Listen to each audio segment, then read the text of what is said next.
And we're live. Welcome, everyone, to another high vibe conversation. I'm your host, Shel Shapiro. And this week, we're talking about drama with our special guest, Brad Burchnell. Before we introduce him and kick things off, I also want to let you know with us here, as always, we've got Jenny Langren, Linda Vetrus Nichols, Dorit Carlson, and Stina Marie here with us. And who's watching now or on the replay, we want to remind you that this is a safe space. So please feel free to share us in or privately as we share with you about some of our life lessons. We are holding space for you, and we really want to encourage to keep this conversation going if it is something that you can relate or resonate with. So, without further ado, let's get to the topic. Emotional drama is on the docket for today. Brad, we are so pleased to have you join us. Why don't you kick things off and tell us a little bit more? Well, thank you so much. Always great to be here with good friends. The topic is I think is pretty much woven throughout the fabric of what we're actually seeing in society today. We deal with it. We see it every single day. Um, my background has been in a lot of different venues, leadership roles within manufacturing and a number of different industries. Uh, did a lot of deep work over the last couple of years as a result of losing my daughter to suicide. That led me to making some really poor decisions in life. And as a result of that, divorce ended up occurring and really started to have to deal with my own internal drama and the drama that ends up coming with that. Makes me more alive and alert to issues with people. I think one of the things that I like to tell people is it's not always necessarily what we hear, but what's not being said. Often that we miss the cues. So I look at that as an opportunity in order to ask further questions to the deepening components of individuals. Hence, one of the reasons that I ended up starting from My Heart to Yours LLC, which was dealing with in transformational coaching and consulting, really dealing with corporate clients within the manufacturing space. And it's just not for profitization. It's how do you employ, how do you engage with your employees? How do you make a change within the workspace that enables and empowers employees as well as your leaders to become more compassionate, more empathetic, and leads to higher profitization within the organization. But more so when you have a freer employee engagement, it leads to a greater emotional fulfillment and really lessens the drama within any organization. It's the same thing that I ended up taking for my individual one-on-one clients as well. Did written a number of different books over the last year and a half. Some of it has been very well received, and I just keep looking for additional opportunities to keep furthering the conversation on mental wellness and emotional intelligence within the workspace, as well as really just in society in general. Mental health and suicide prevention are probably the top four things that I end up discussing the most within the social media space. As I hit something next to me, sorry. Okay. Didn't mean to stir up any drama. You mentioned several key components of emotional drama. Mm, Um, you mentioned like the tackling things within an organization and helping people mm, navigate the emotional drama that happens for and between coworkers and employees. mm-hmm, You also mentioned the suicide prevention and awareness, mental health, being a mental advocate, going through mm-hmm, your own processes and mm. personal development. So, if you were to talk more deeply about any one of those things, which one is coming up for you most deeply right now? At this particular time, really becomes um, the mental and emotional component within the workspaces. You see a lot of those issues that really never got resolved because as a direct result of the COVID pandemic. it revealed an awful lot of deeper wounds and a deeper hurts, a deeper divide, how people engage with one another. We're starting to see that now with the lack of engagement with others, the incivility, I guess, is the thing that I end up looking at, but that's really an undertone of emotional drama that ends up coming out as a direct result. The ability to speak to one another, to see each other's side, rather than just saying, hey, my side is right, my side is wrong. It's that lack of connection that drives a lot of the drama within interpersonal skills. It lacks a great direction if you end up seeing some of the things that you've seen in from the corporate top leadership forcing down, and how that ends up looking and appearing to the general public in a lot of spaces. It reverberates really within the rank and file and the higher salaried individuals. Becomes that emotional divide of, I guess, from a lack of a better term, the have and have nots of communication. And that lack of communication really does not engender a good opportunity for open communication. It's at one-sided that I am looking to, I'm not listening to hear, I'm listening to react or respond. And that's really a marked difference, because if we're not really hearing or seeing the other individual's point of view and taking a moment, it really starts the pathway to a larger drama component. And as a direct result, employee conflicts really start to heighten, resentment starts going up. And now what you're seeing as a direct result is you're having silos that are going on, and even silos within different departments and within different individuals. As a direct result of that, now that gets transported back into the family dynamic. So how does that translate within the family dynamic as a direct result? Same type of things, but it gets exacerbated because you start becoming more and more closed off. You're still performing that same function in your head, and you're not allowing that opportunity to have somebody else to be able to come in, because now it ends up helping your own self-narrative starts coming into play. Your ability to make, I can't say rational decisions, but a rational and non-emotional detachment from a subject, and really just taking a look at it for what it is. It may just be somebody's different opinion, and to really take a look at it from that side, and sitting with that other individual with compassion and empathy to say, you know what, I never really took a look at it from that perspective. And just asking that hard question that that it's hard for you, is it may be a difficult question, but it's one that says, you don't like it, they say, okay, tell me more. I want to understand from your perspective, and listen and take it in order to take that to heart. And that still comes back not only to the workplace, but into the family dynamic with your kids, with your spouse, with your significant others, with, friends and family. If you take a look at any given environment, it's that same dynamic that ends up coming into play. And it starts within the workplace, but then becomes even more so in a family dynamic, because it becomes a microcosm as a direct result. Wow.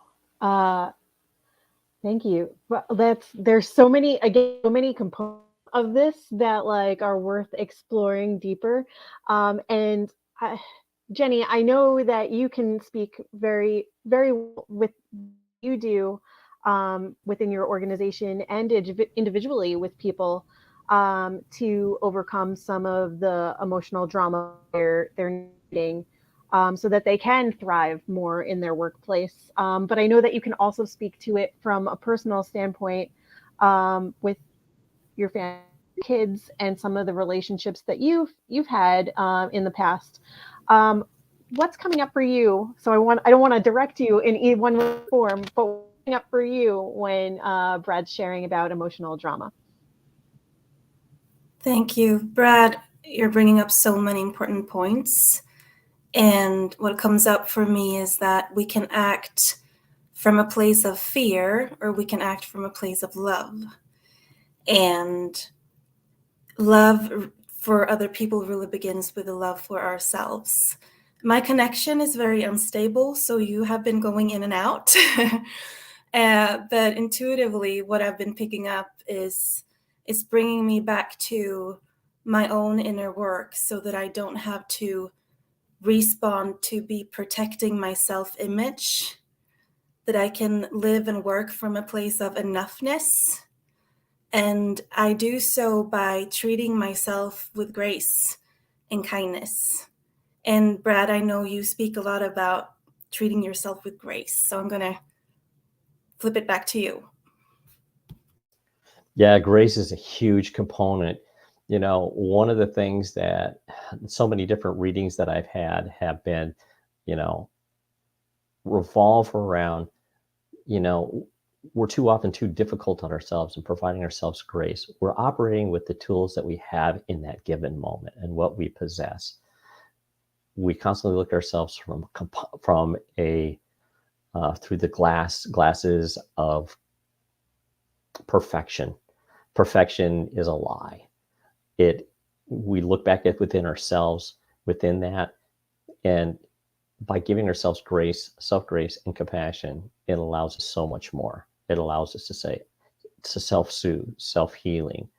Like you said, you know what, I have that own worthiness, that self-perception of my own self-worth, and that understanding, and being able to take that self-love within, and it's not that selfish component, it's just the recognition that I don't need anything from an external component.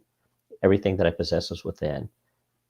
So when you're finding myself in that instance where I want to react, it's that time I take a pause, take a breath, and remember the same compassion and grace that I give myself to extend to someone else. Thank you. And the personal experience for me has been PTS fucking D, like we like to call it. And in other words that come up for me is stress and cortisol. Oh my goodness, when we are stressed and when we trigger in our trauma response, our bodies are flooded with cortisol. And that makes us go into a red alert. Our brain is really trying to serve us, to keep us safe, but it's messing up our brain's functioning, our ability to be reasonable and make reasonable judgments in that moment of what is truly safe or not. And for me, my PTSD triggers have often made me internalize and blame and shame myself. So also there, working on building that loving relationship within helps me move through that and open up to the lessons and not be fearful of my own emotions, but to sit with them and listen and pay attention to what they are teaching me about myself and what I truly value. And that's helped me walk through it and really not break down, but break through from those experiences. Thank you, Shel.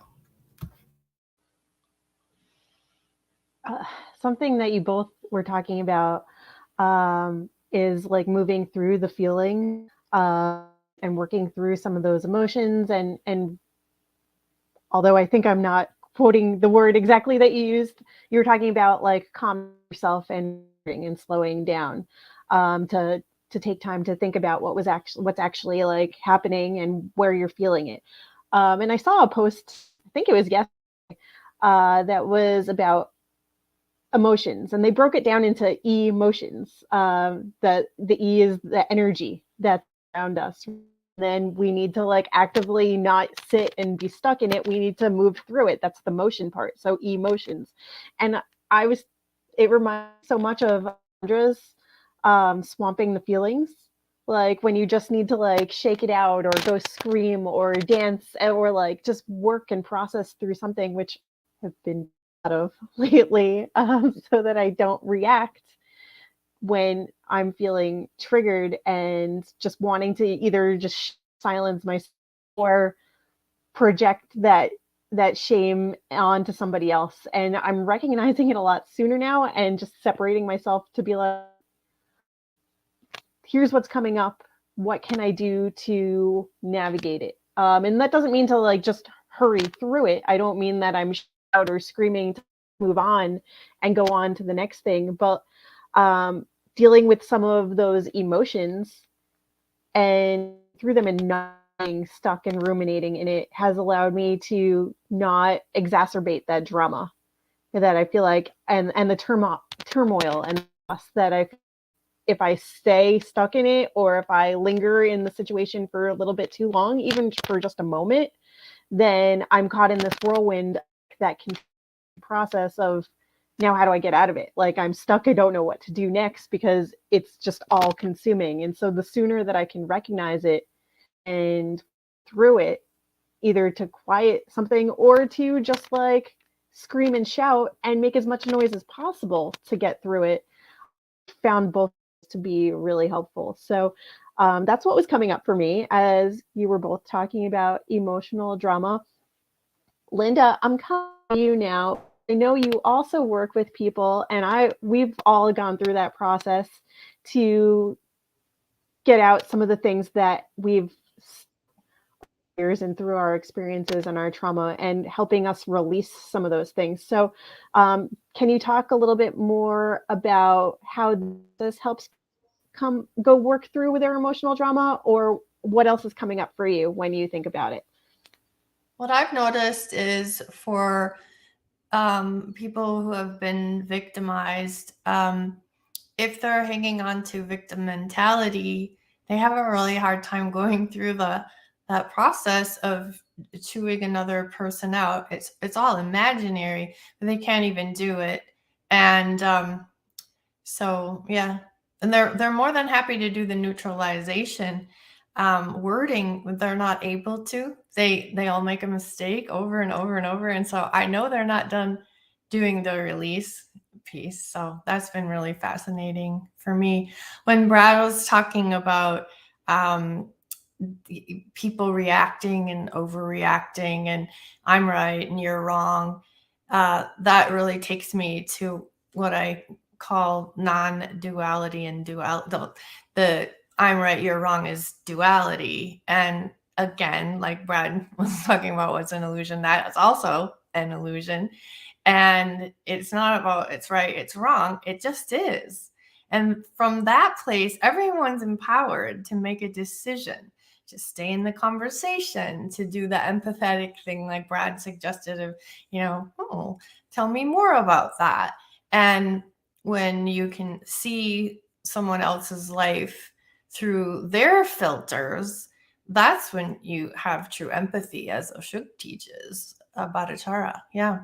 So it's all good. I love it. This is a great conversation. I really appreciate having you, Brad.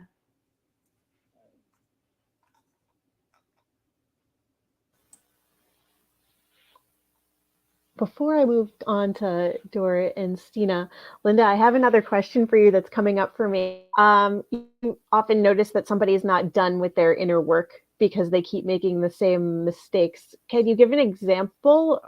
Feel free to even use me as an example, since I normally should on myself. Like, what are some of the recurring mistakes that you see that let you know that somebody is not done processing and through something? Yeah, I was only zeroing in on the neutralization wording, so they chew the other person out and then try to do I love you and I forgive you so I can love me and forgive me, and they can't do it. So they make mistakes. That's what I was referring to. Does that make sense? Yes. Okay. I remembering back to when we did that together, and it was such a lengthy process for me, and I could speak a little bit on my personal life that I was very concerned at the beginning of that call with you of like, well, how long is it going to take? I don't want to waste your time. And then I think like hours later, is just finishing that process. It took me a really long time to be able to let go of things and like to talk it through. It takes however it takes. So it could have been short. It could have been long. It could have been just whatever it needed to be. So I want to remind you that like, while mine took a few hours, yours might be a quicker process. Everybody is different and unique. And again, it takes however it takes, because you have to be the one to make the decision to let go of it and work through it. Even if you know that you want to and you're willing to try, still layers to being able to let go of that. I'm going to call it baggage that you've been holding on to for so long to be able to move. So some people, like myself, just takes a little longer, and that's okay. So Dorit, over to you. What's coming up for you when we talk about emotional drama? When I was sitting here listening to you guys, and I was thinking about some of the clients that I have had and how they are not able in the beginning to go inwards, and they can't come in contact with their deepest feelings. It's like it's blocked. Some describe it as static noise, that they can't distinct the feelings from the white noise that's inside of them. So when they try to meditate or try to listen, there is just this static noise disturbance, and they can't connect. Or they can go a little bit in, but encounter something that I call a gatekeeper, that is kind of standing in the way.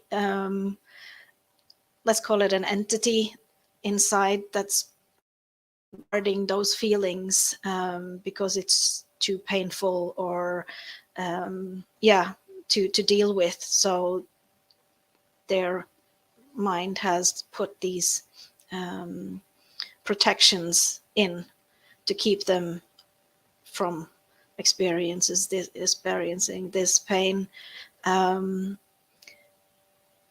But when they can open up, when we go through the process, and I first guide them through kind of a cleansing, where we calm the mind, and we do what I call a heart meditation to kind of fill up with love and shower off, so to speak, all these negative feelings that they have been carrying for so long, and kind of reset them to start fresh as a clean, brand new individual. And I don't mean like skin clean, but I mean on the inside, getting rid of what they've been carrying for so long. And when they can start working on it, it is so powerful, because they can see what's inside of them. They don't have a therapist telling them anything what they need to do, but they see it in themselves, and they kind of can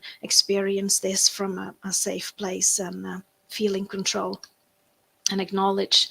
That's really important to acknowledge that this has happened. I'm here now. I'm safe. This is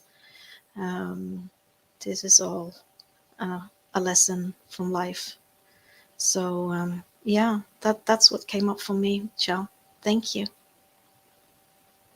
Thank you, Dorit. I love that you help people to a place they can feel safe within themselves, and even sometimes in their external surroundings. Help them to find that safety within themselves, which, if they've been in react mode and survive mode for a long time, they might not remember what that looks like or feels like, or what they need to give themselves. But if you can go through that process with them, I think that's it. And that's something that, again, you and I have worked on. It's a really, this sounds cheesy, I'm just going to say it, heartwarming process, because it literally like fills your heart to make you feel safe, the safety that you've been lacking, or like that in need of, in search of, and didn't know where to look for it, but you had it in you all along. You just needed to get back to that place. So I love that you work with clients to get them to that safe again. That's why I call myself.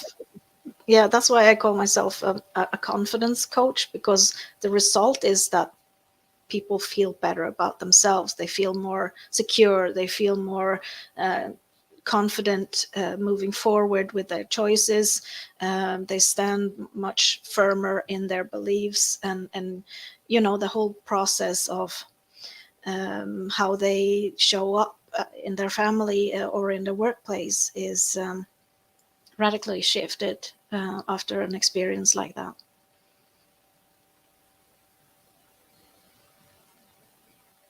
I keep circling around the word. Maybe it's not even a circle. Maybe it's a heart. Maybe this heart shape is around us right now, and it keeps back to that mind. Um, and so I wanna show you the love, if you will. Thank you, Doris, for bringing all of these things to light. I'm gonna shift now once again over to Stina. Stina, you've been taking notes over there. What's coming up for you when we've been talking about emotional drama? I have been taking a few notes. I loved what Jenny and Brad were both saying about like the values and needs behind emotions. That's something that I've actively been working on for the last couple of years, is slowing down so that I can acknowledge the emotion, slowing down so that I can see what's underneath that emotion. Because typically when emotional drama to me is kind of this inflamed emotional state, it's not just I'm feeling an emotion. It's like I'm feeling so many emotions, I can't quite make sense of them. And that comes from like an unmet need. You aren't seen, you aren't heard. And it can be you're not seeing and hearing yourself, or someone else is not seeing and hearing you. But it makes, you know, your emotions then get louder and louder and louder to take up space and get somebody's attention.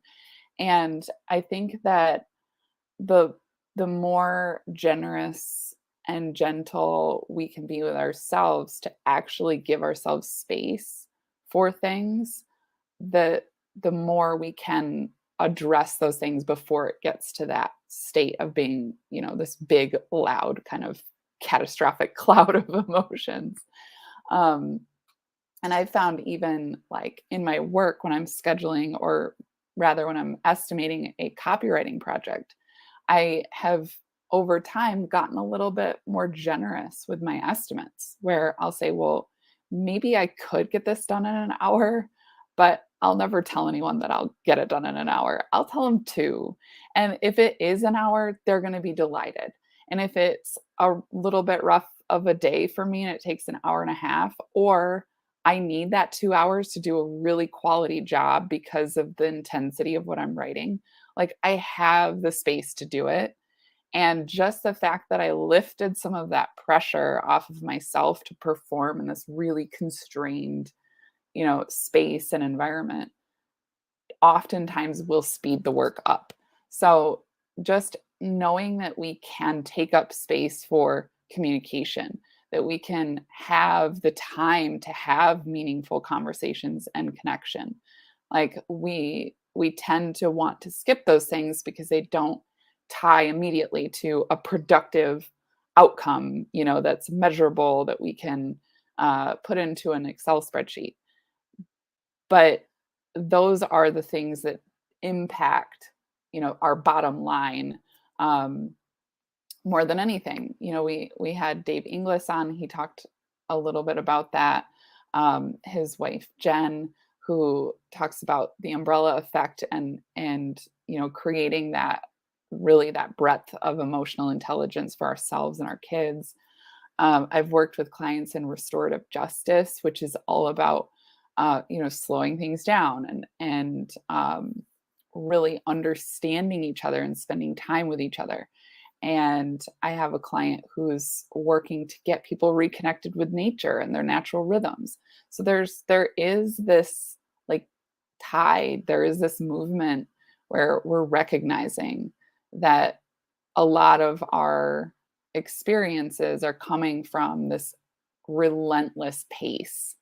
And part of the relentless pace is that search for perfection and rightness, and so it's really about superiority. I don't think it's about what's right, because I do think there are some cases where I'm like, yeah, I'm going to say that's right and that's wrong. Like I'm okay with drawing a line somewhere.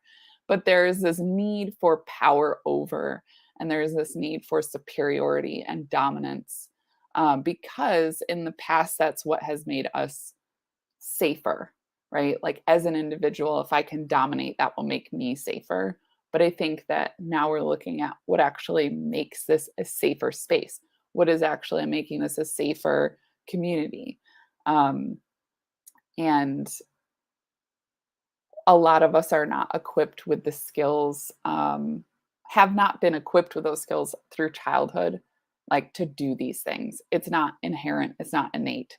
It's something that we're all having to intentionally work on and then equip the next generation with. So when I'm parenting my kids, I'm not thinking about raising kids. I'm thinking about, how do I teach this person to parent themselves? Because that is the skill that they will take with them throughout their whole lives. And we all have learned from our parents how to parent ourselves. Some of the parenting just isn't working out so well. Like it's destroying our mental health. It's destroying our relationships. We're not able to slow down and do things intentionally. Like, there's a real pattern there. So I think that it's, I think that this kind of, we're generationally changing that tide so that emotional drama is something that we can address these things in like a preventative way, in a well-being, focused on well-being and building well-being, instead of having to just put out those emotional fires all of the time.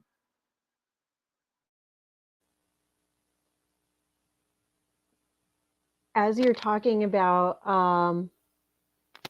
putting out the emotional fire seemed to be happening, and you talked about how when you think about emotional drama, it's like when all of the emotions are swirling around and you like come to a head, and then you take the time to peel back and like figure out what all the different emotions are and where they're coming from. I started thinking about how all of us really have taken a more holistic approach to the we with ourselves and the world around us. Like we're no longer just looking at things of like what's the emotion that's on the surface, like thing that came. We're no longer looking at like the labels. We've talked about that in previous conversations that we put on or that other people put on us. We're taking a deeper look at like what's actually going on and like preparing our future generations for ways that they can navigate these things better than we ever could had the tools. And so now the next generation, like you said, Stina, will be equipped because that's what they've been shown from.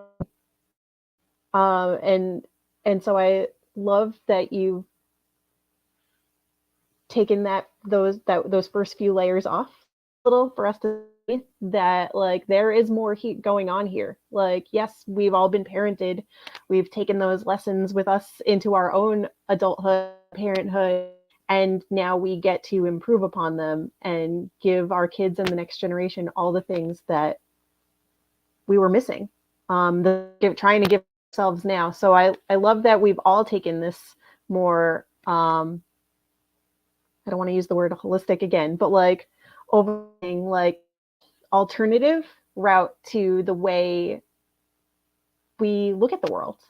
And that is so much more beyond emotional drama, allows us to navigate the emotional drama with that much more clarity and ease now that we have those tools and are bettering ourselves for it. Thank you for sharing, Stina. And to the rest of you ladies and Brad, thank you for sharing your insights on emotional drama. Brad, I want to give you an opportunity now to round out the conversation, tell people a little bit about where they can find you and connect with you, or they can keep an eye out for if you've got something in the works. Oh, thank you. Really great conversation. And it's funny with Stina, I was absolutely thinking of the word holistic. And Shell, you kept bringing it up. So, I mean, that's kind of how I end up looking at things. People can connect with me in a number of different ways. You can find me on Instagram. They can find me in on LinkedIn. They can also find me at my website at www.fmh. From my house, I have the FMHT.